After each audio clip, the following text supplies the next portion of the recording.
जो कछु कहो तुमरी कृपा, मोते कछु न बस।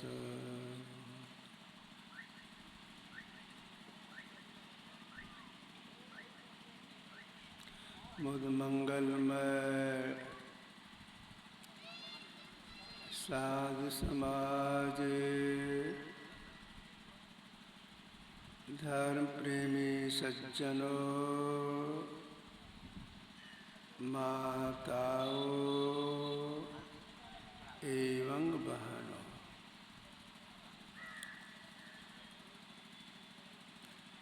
जिस पृथ्वी पर हम लोग वास कर रहे हैं, इस पृथ्वी पर सारा संसार है, इससे 15 लाख गुना बड़ा सूरज है।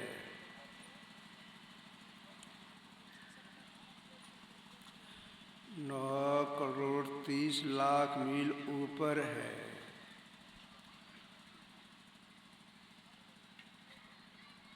सूरज को अग्नि का भंडार बताया गया है।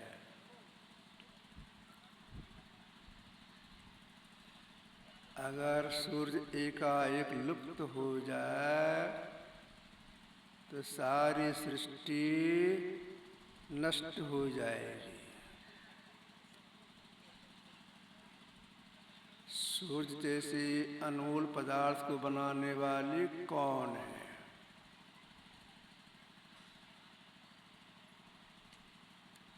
इनको बनाने वाली परम प्रभु परमात्मा है।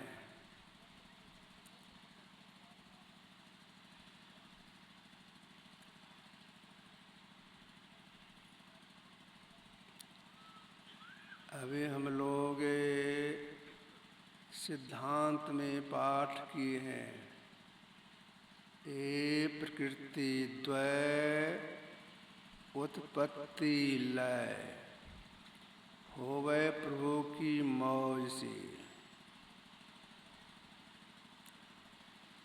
ये प्रकृति द्वय, द्वय से मतलब है दो, जड़ प्रकृति और चेतन प्रकृति परमात्मा की मौज से बनी है।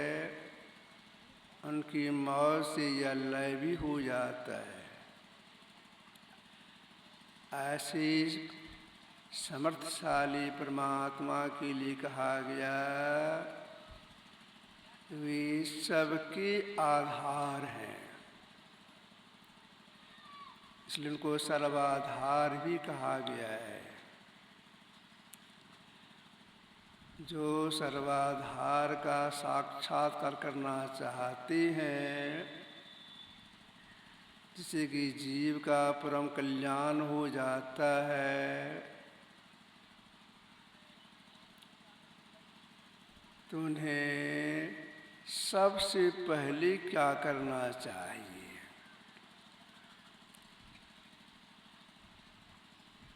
तो वेद का कहना है, हे मनुष्यों, जिन्होंने सारी सृष्टि की है, अगर आप उनको देखना चाहते हैं, उनमें मिलना चाहते हैं, तो सबसे पहले आपको बुद्धि योग यानी सत्संग करना होगा। सत्संग करने से आध्यात्म ज्ञान की ठोस जानकारी मिलती है। अध्यात्म ज्ञान का संस्कार जीव को नीचे की जोनियों में नहीं जाने देता है। इसलिए वेद का कहना है, अगर आप कल्याण चाहती हैं तो सबसे पहले सत्संग करें। जब तक सत्संग नहीं करेंगी तो क्या सार है, क्या आसार है, क्या कर्तव्य है, क्या अकर्तव्य है, इसको नहीं जान पाएंगे।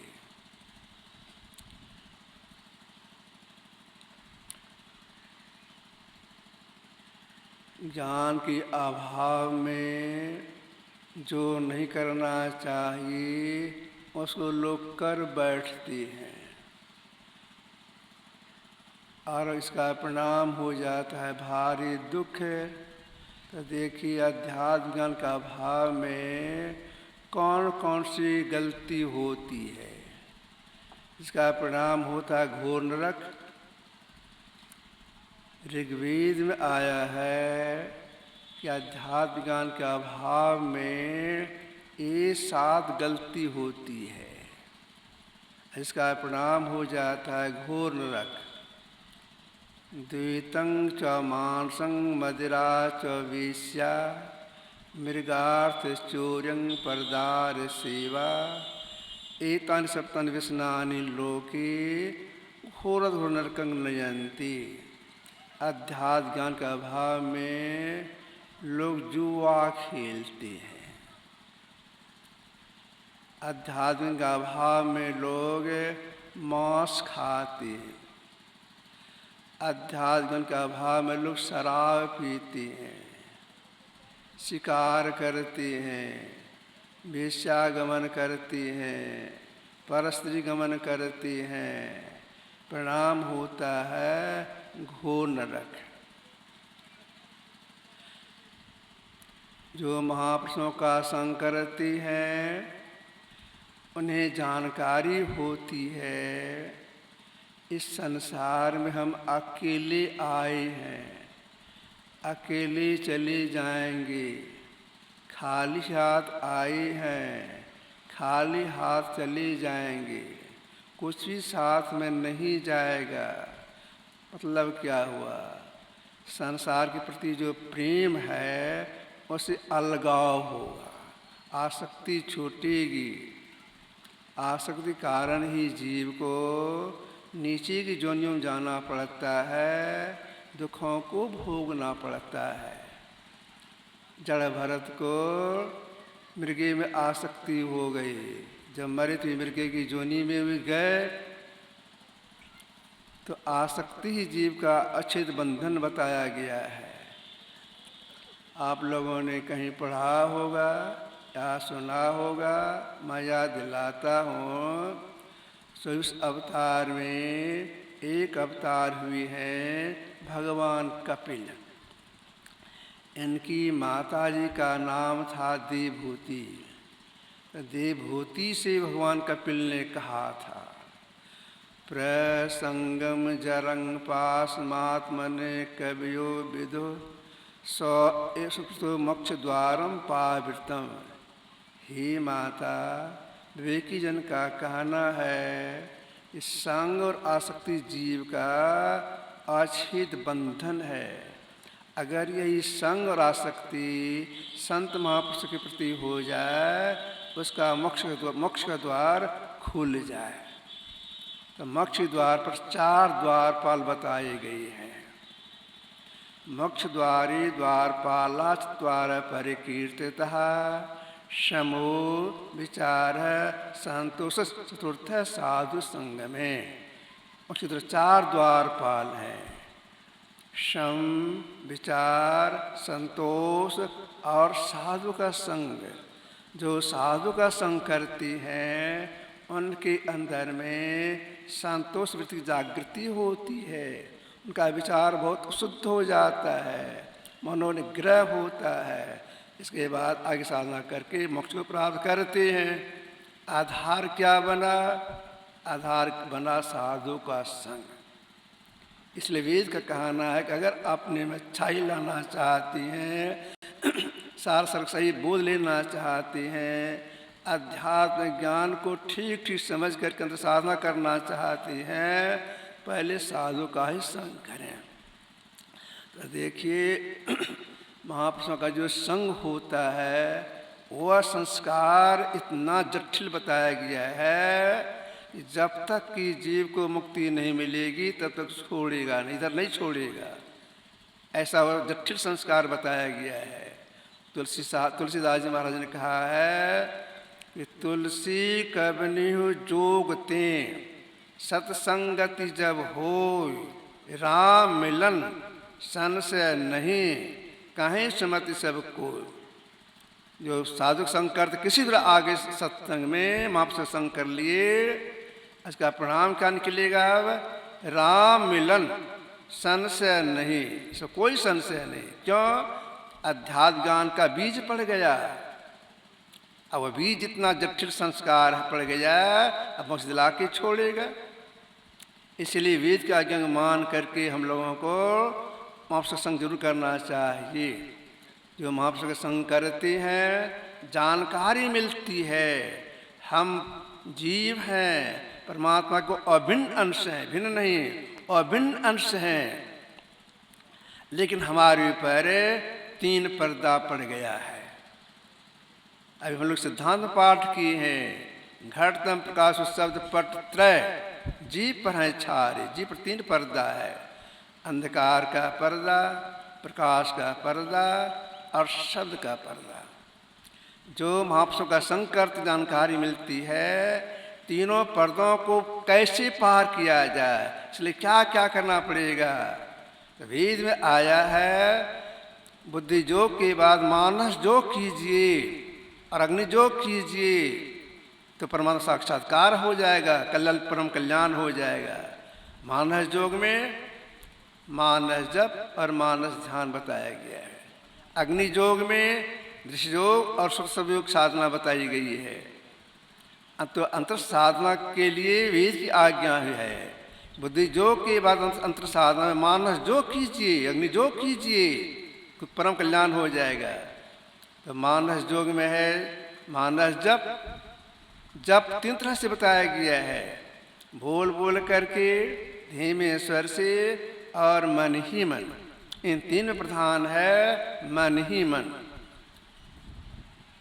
अति पावन गुरु मंत्र मन ही मन जाप जपो, मने मन जपना चाहिए। तो एक नाम का जप करने के लिए वेद की आज्ञा हुई है, नाम स्वरूप का ध्यान करने के लिए, अनुमान करने के लिए। इसके बाद अग्नि योग। ये जो हम लोग 2 आँखें हैं, दोनों आँखों से दृश्य धार निकल रही है, असमान रेखा निकल रही है, एक करना है। अब एक करने के लिए क्या करना पड़ेगा? सटाने के लिए क्या करना पड़ेगा? अपने से तो नहीं होगा। इस भेद को सीखने के लिए गुरु के पास जाना होगा। वे देखने कला बताएंगे, उस कला से देखेंगे, जहाँ सटेगी और अंदर में घुस करके ब्रह्म प्रकाश को देखेंगे, ब्रह्मनाद को सुनेंगे। ऐ तकी तकते रहो, मुर्शिद ने ऐ पंजा दिया, भेष मत छोड़ियो घर चाहे चुलवा पिया, होगा फसल दरगाह तक खूब जा नहीं, सीधे चले जाना हुआ मुर्शिद ने फतवा दिया। मंसूर सरमद बू अली और शम्स मौलाना हुए, पशुराश ने दिल पुख्ता किया। ऐ तकी अगर तो अपने अंदर में जलवा तड़क भड़क प्रकाश दिखना चाहते हो, तो जहाँ गुरु ने मुर्शिद ने पंजा या भेद बताया देखने के लिए, ठीक तुम वहीं पर देखो, अंधकार में ठीक वहीं देखो, निशान लगाओ। जो अंधकार में ठीक से देखते हैं, क्लास से देखते हैं, समय लगा के देखते हैं, तो देखते देखते सीधा टकराती एक हो जाती है। तब क्या होता है? वो जीव की दृष्टि खुल जाती है। दिव्य दृष्टि से कहाँ क्या हो रहा है कोई छवि नहीं रहती है, लेकिन जिन्होंने सारी सृष्टि की है उनका दर्शन नहीं होता है। दृश्य परमात्मा की माया देखने में आती है, परमात्मा नहीं, ईश्वर नहीं है। जिसका नहीं रंग नहीं रूप रेखा, जिससे दिव्य दृश्य हो से नहीं कोई देखा। जिन्होंने सारी सृष्टि के उनको देखने के लिए आत्मदृष्टि चाहिए, खोज रूह के नहीं ना आत्मदृष्टि देखने में आते हैं। अब से प्राप्त करने के लिए चौथी क्रिया करने के लिए महापुरुषों ने कहा, वही चौथी क्रिया कहा गया नादानुसंधान, नाद की खोज। नाद से यह नहीं समझ लेंगे जानवर खिलाने वाला नाद, यह नाद नहीं। नाद से मतलब है आदिनाद शब्द। कौन सा शब्द? जिसमें सारी सृष्टि बनी है। साधो शब्द साधना कीजिए, ये शब्द प्रकट भाई, ये सब वही शब्द कहा लीजिए। जो सारी सृष्टि बनी है उसकी खोज कर लीजिए। जो शब्द की खोज हो जाएगी, पकड़ हो जाएगी, तो आत्मदृष्टि खुल जाएगी। उस आत्मदृष्टि से अपना हम पहचान करेंगे। आत्म आपको आप ही जाने। इसके बाद जिन्होंने सारी सृष्टि की है उनका साक्षात्कार हो जाएगा, उससे मिलना हो जाएगा, परम कल्याण हो जाएगा। यह जानकारी कहाँ मिलती है? इसी सत्संग, बाह्य सत्संग में। करने की प्रेरणा कहाँ से मिलती है? इसी बाह्य सत्संग में। तो हम लोगों को बाहर ये जो सत्संग कर रहे हैं, हम लोग अभी सत्संग कर रहे हैं, सब सत्संग आना चाहिए और शांत हो समझने का प्रयास करना चाहिए। समय 10 बज रहे हैं, या आप किसी में थोड़ा सा रखा। आगे सूचना आप लोग सुनेंगे। श्री सद्गुरु महाराज की जय।